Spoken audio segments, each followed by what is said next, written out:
You already know what it is. It's your boy Chris Styles. This is the DJ Chris Styles Show. And I'm here with Mike Taylor, filmmaker, director, producer, writer. Name it. He does it all. Debut film. There is a monster. And is I think you released this month, right? Yeah, it releases on January 30th. Oh, right around the corner. Yeah, how does it feel? Okay, is there months of stress, and it is here? How you feel right now? I feel great. I mean, it's coming out on the 30th on 20 platforms, which is really exciting. So I'm very happy about that. And honestly, it's Chris, I've learned so much about filmmaking, doing this is my first feature film. And so I've kind of gone from soup to nuts, from the first idea to distribution and now publicity and things like that. It's pretty exciting. I'm very excited. So I watched the film a couple of times. The first 35, 45 minutes, I like to just get that part of it because I don't want to put too much out when we have these conversations, right? Sure. And it's a psychological thriller. So I can't call it a horror film, psychological thriller. Right. And watching this man break down. And once I see that, it leads me to how it resonates for today as far as mental health. Maybe I'm looking too deep into it.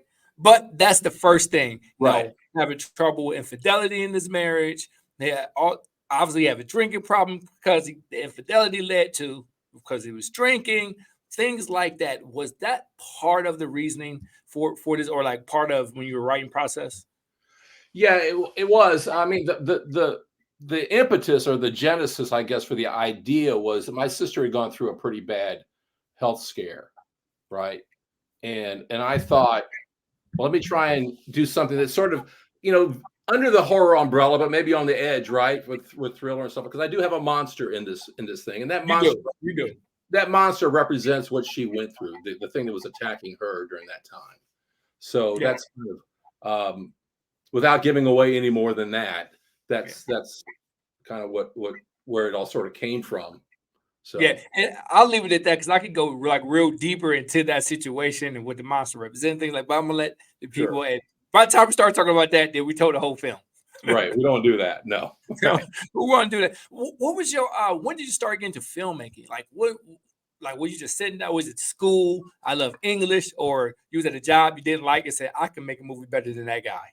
Well, it's funny. I started when I was a kid. A buddy of mine got a Super 8 camera. And we were making movies. And then we all grew up and went off to college and stuff like that. And I had gone off into political science because I didn't want to follow him or copy him. You know what I mean?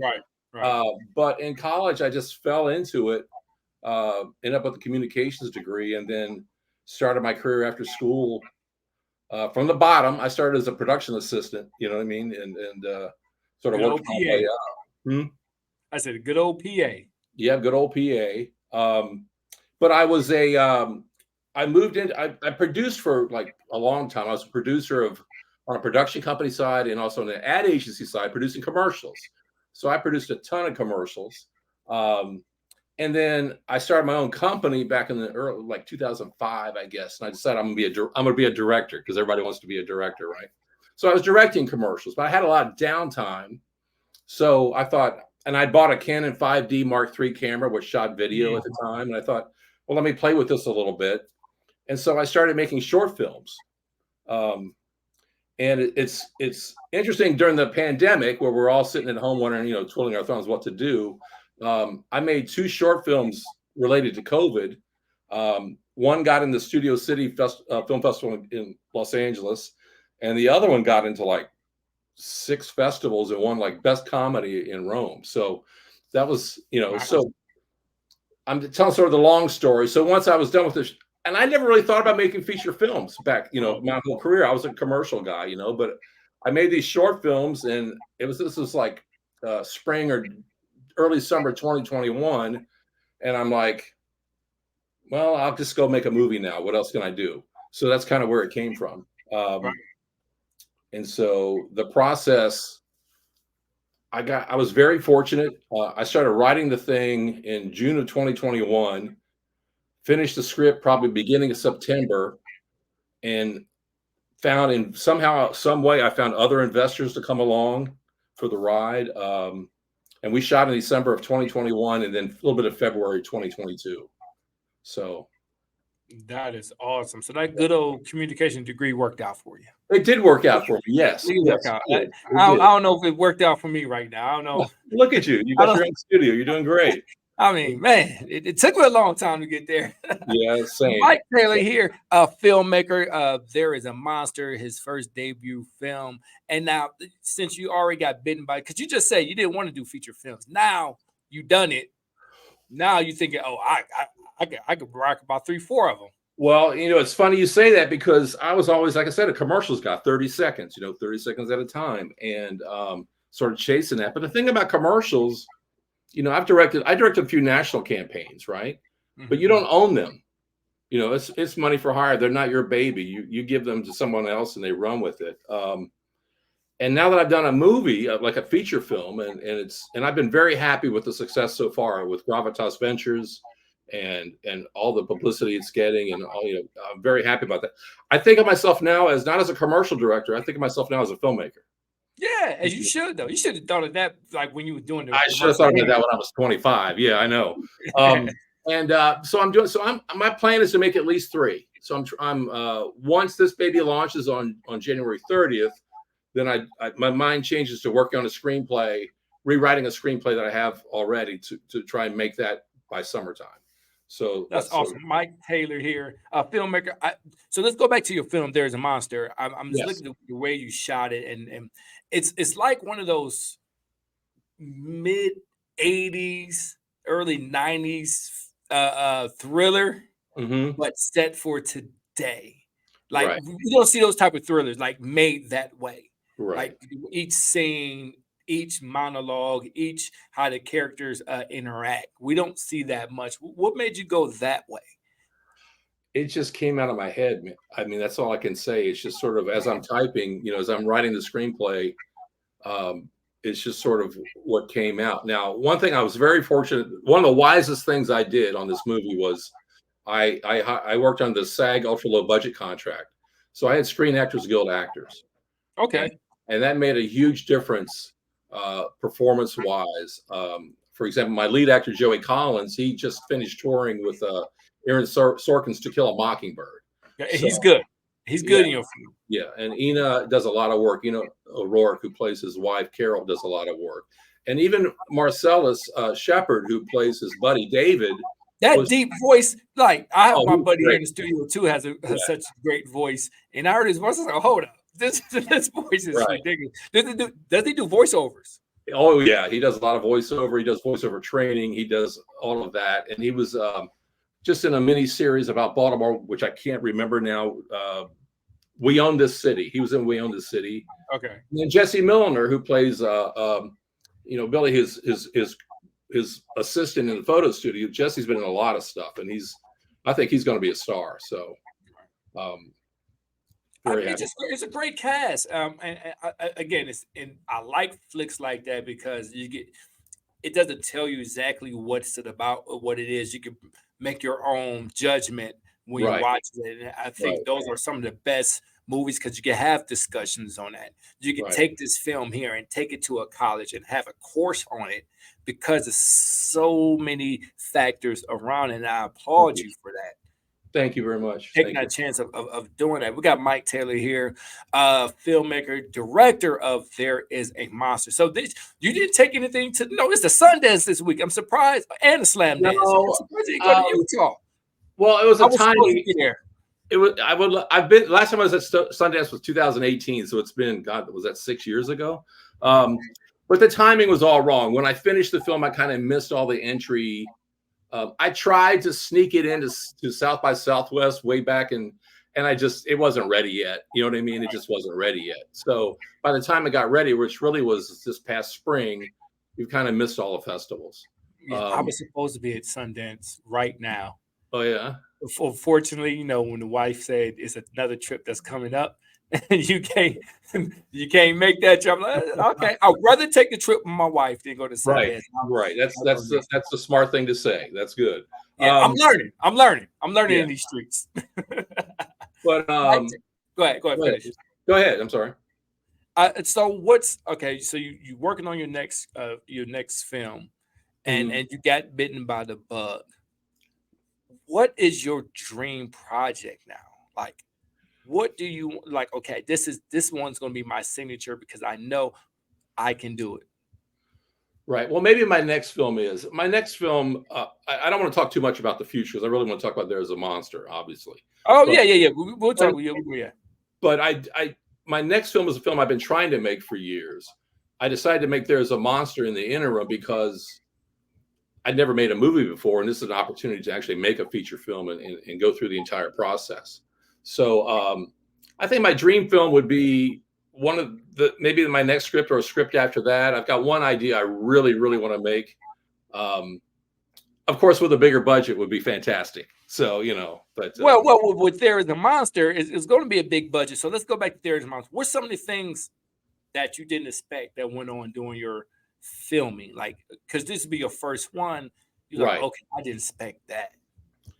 I think the biggest thing was when it comes to writing the script and then having the actors take ownership of the characters. You know what I mean? So when they do that, it takes the story in a different direction, a direction I really hadn't sort of planned on. I'm very happy with the direction it was taken. It was a much more, I think, a serious and adult performances that really kind of grounded this film that I wasn't expecting. It would have been easy to have actors just sort of, fly through the lines and stuff like that, but that didn't happen here. I think they really made it much better. Yeah, it wasn't cheesy or anything. They really took. You could tell, like, if an actor just going through the motions, and somebody who really putting effort into it, and so it's a really good film. Thank you. When pitching this to your investors, the pitching, like, how was that pitching going with this? Because it's hard for people to invest in the first movie. Like, tell me about that interaction and that road. It was nuts. Now I put in some of my own money. Okay. So I did that, but I had a friend of mine. This is a funny little story. I had a buddy of mine who's doing okay. And he said, I'll fund the entire movie. And then I started talking to him about all the risks in filmmaking and how you can lose all your money. And that calmed him down a little bit.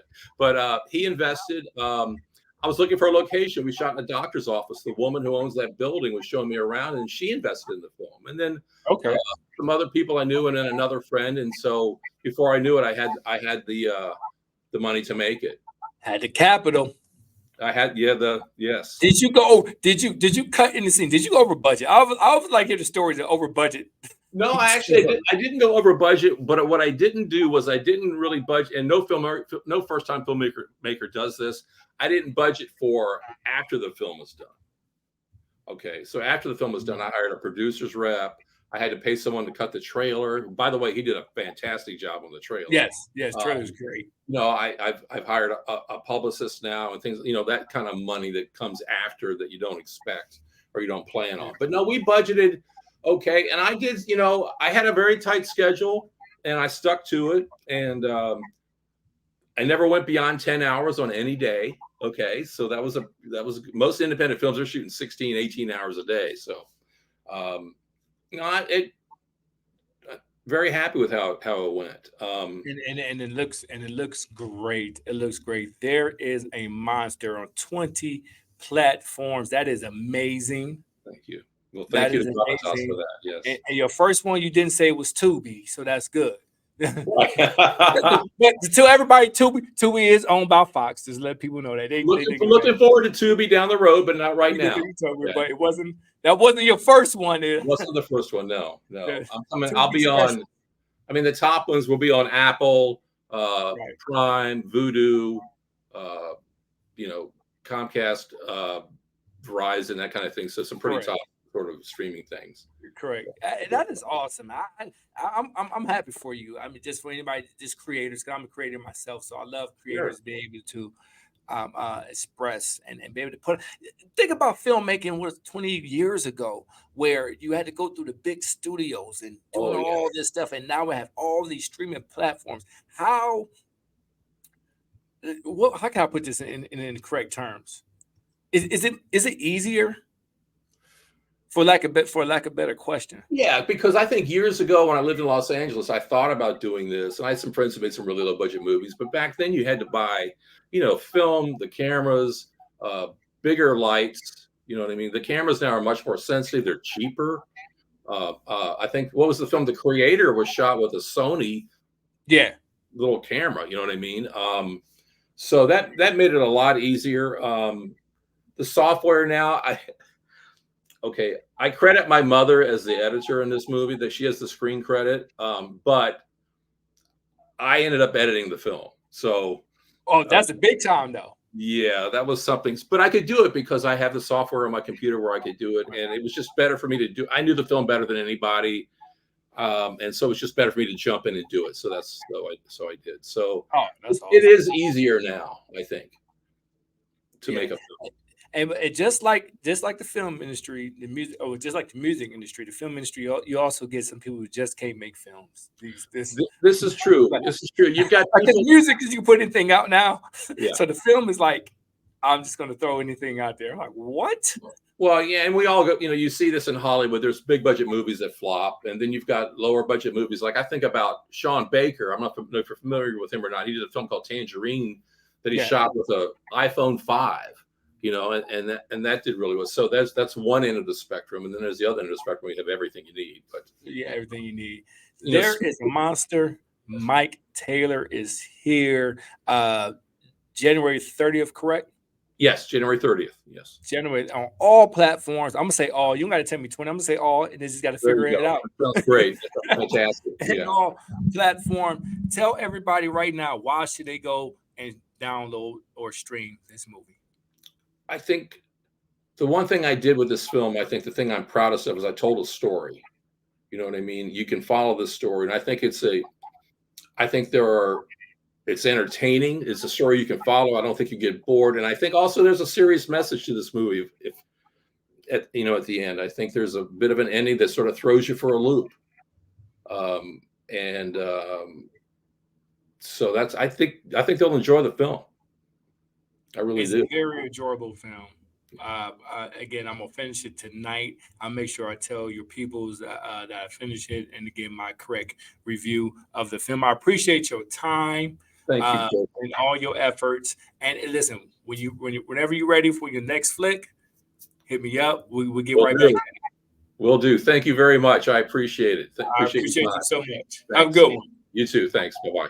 Bye-bye.